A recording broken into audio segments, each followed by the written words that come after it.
The city of Toledo is on track to tear down 1,000 homes, but people are still living in some of them. The demolition list is designed to help clean up the city, but some say it's alienating them and leaving them with no place to go. Action News reporter Sophie Bates shows us what goes into the demolition list and what happens to the people who find their homes on it.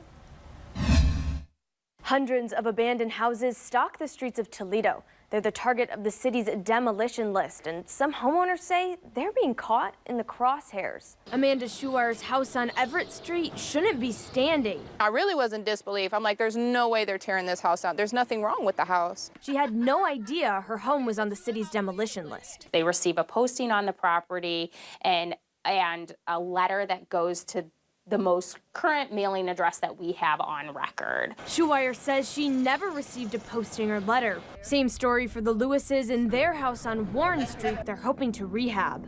We didn't get any notices about the house until a lady from Collingwood area contacted us and told us it was on the demolition list.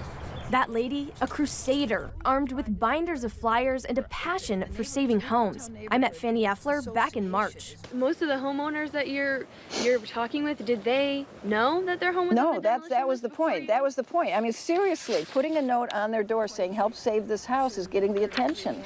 They're like, "What are you talking about? What's wrong with our house?"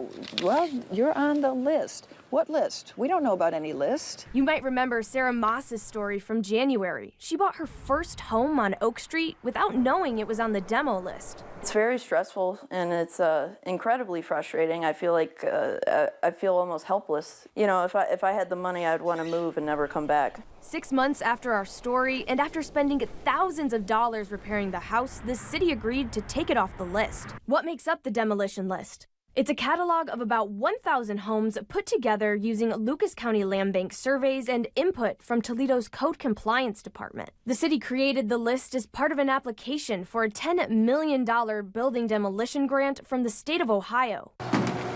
How does a home end up on the list? The homes have some identified nuisances. Nuisances like overgrown grass, broken windows, and caved-in roofs. In Schuar's case, Russian weeds, exposed paint, a couple of broken windows, and then the roof was a concern to them. Schuar said the issues piled up after her family moved to Texas for a job. She normally comes back every year to maintain the house, but in recent years, I had to bury a child. I got a type 1 diabetic child. That was a financial struggle.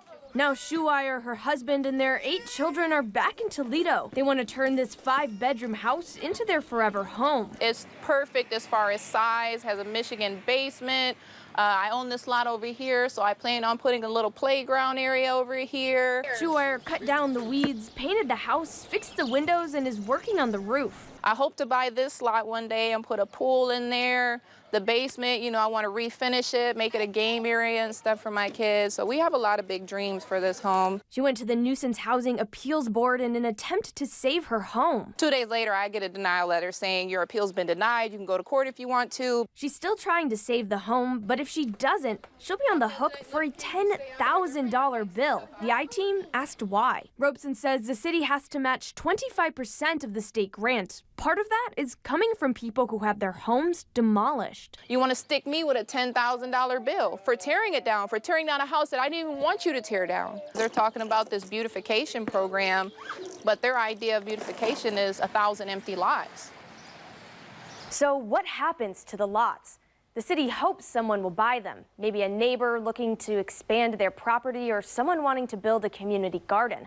But there are no concrete plans. You can check online to see whether your home is on the demolition list, and if it is, there are local resources you can use to try to save it. We'll link to those at 13abc.com. Back to you.